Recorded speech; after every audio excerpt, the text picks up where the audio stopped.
219वां अध्याय अशुभ और शुभ स्वप्नों का विचार। पुष्कर कहते हैं, अब मैं शुभाशुभ स्वप्नों का वर्णन करूंगा तथा दुस्वप्न नाश के उपाय भी बताऊंगा। नाभि के सिवा शरीर के अन्य अंगों में तृण और वृक्षों का उगना, कांच के बर्तनों का मस्तक पर रख कर फोड़ा जाना, माथा मुंडना, नग्न होना, मैले कपड़े पहनना, तेल लगना, कीचड़ लपेटना, ऊंचे से गिरना, विवाह होना, गीत सुनना, विवाह वीणा आदि के बाजे सुनकर मन बहलाना, इंडोले पर चढ़ना, पद्म और लोहा का उपार्जन, सर्पों को मारना, लाल फूल से भरे हुए वृक्षों तथा चांडाल को देखना, सुअर, कुत्ते, गधे और ऊंट पर चढ़ना, चिड़ियों के मांस का भक्षण करना, तेल पीना, खिचड़ी खाना, माता के गर्भ में प्रवेश करना, चिता पर चढ़ना, इंद्र के उपलक्ष्य में खड़ी की हुई ध्वजा का टूटना, सूर्य और चंद्रमा का गिरना, दिव्य अंतरिक्ष और भूलोक में होने वाले उत्पातों का दिखाई देना, देवता, ब्राह्मण, राजा और गुरुओं का कोप होना, नाचना, हंसना, ब्याह करना, गीत गाना, वीणा के सिवा अन्य प्रकार के बाजों का स्वयं बजना, नदी में डूबकर नीचे जाना, गोबर, कीचड़ तथा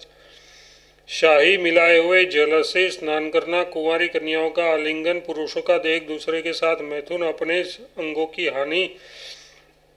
वमन और विरेचन करना, दक्षिण दिशा की ओर जाना, रोग से पीड़ित होना, फलों की हानि, धातुओं का भेदन, घरों का गिरना, घरों में झाड़ू देना, पिशाचों, राक्षसों, वानरों तथा चांडाल आदि के साथ खेलना, शत्रु से अपमानित होना, उसकी ओर से संकट का प्राप्त होना, गेरुआ वस्त्र धारण करना, गेरुए वस्त्रों से खेलना, तेल पीना या उसमें नहाना, लाल फूलों की माला पहनना और लाल ही चंदन लगाना, ये सब बुरे स्वप्न हैं। इन्हें दूसरों पर प्रकट न करना अच्छा है। ऐसे स्वप्न देखकर फिर से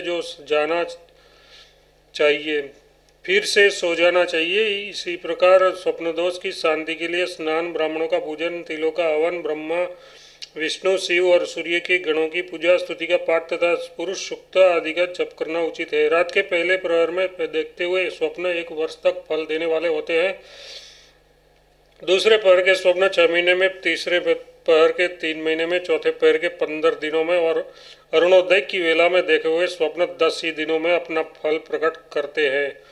यदि एक ही रात में शुभ और अशुभ दोनों ही प्रकार के स्वप्न दिखाई पड़े तो उनमें जिसका पीछे दर्शन होता है उसी का फल बतलाना चाहिए। अतः शुभ स्वप्न देखने के पश्चात सोना अच्छा नहीं माना जाता है। स्वप्न में पर्वत, महल, हाथी, घोड़े और बैल पर चढ़ना हितकर होता है। परशुराम जी, यदि पृथ्वी पर या आकाश में सफेद फूलों से भरे हुए वृक्षों का दर्शन हो, अपनी नाभि से वृक्ष अथवा तिल का उत्पन्न हो, अपनी भुजाओं और मस्तक अधिक दिखाई दे, सिर के बाल पक जाए और उसका फल उत्तम होता है। सफेद फूलों की माला और श्वेत वस्त्र धारण करना, चंद्रमा, सूर्य और तारों को पकड़ना, परिमार्जन करना, इंद्र की ध्वजा का आलिंगन करना, ध्वजा को ऊंचे चढ़ाना, पृथ्वी पर पड़ती हुई जल की धारा को अपने ऊपर रोकना, शत्रुओं की बुरी दशा देखना, वाद विवाद, जुआ तथा संग्राम में अपनी विजय देखना, खीर खाना, रक्त का देखना, खून से नहना, सूरा, मद अथवा दूध पीना, अस्त्रों से घायल होना, धरती पर छटपटाना, आकाश का स्वच्छ होना तथा गाय, भैंस, सिंहनी, हथिनी और घोड़ी को मुंह से दूहना, ये सब उत्तम स्वप्न है। देवता, ब्राह्मण और गुरुओं की प्रसन्नता, गौ के सिंग अथवा चंद्रमा से गिरे हुए जल के द्वारा अपना अभिषेक होना, ये स्वप्न राज्य प्रदान करने वाले हैं, ऐसा समझना चाहिए। परशुराम जी, अपना राज्याभिषेक होना, अपने मस्तक का काटा जाना, मरना, आग में पड़ना, मुंह गृह आदि में लगी हुई आग के भीतर जलना, राज चिन्हों का प्राप्त होना, अपने हाथ में बीणा बजाना, ऐसे स्वप्न भी उत्तम एवं राज्य प्रदान करने वाले हैं। जो स्वप्न के अंतिम भाग में राजा, हाथी, घोड़ा, स्वर्ण, बैल तथा गाय को देखता है उसका कुटुंब बढ़ता है। बैल, हाथी, महल की छत, पर्वत, शिखर अथवा तथा वृक्ष पर चढ़ना, रोना, शरीर में घी और विष्ठा का लग जाना तथा अगम्य स्त्री के साथ समागम करना, यह सब शुभ स्वप्न है। यदि इस प्रकार आदि महापुराण में शुभाशुभ स्वप्न एवं दुस्वप्न निवारण नामक 219वां अध्याय पूरा हुआ।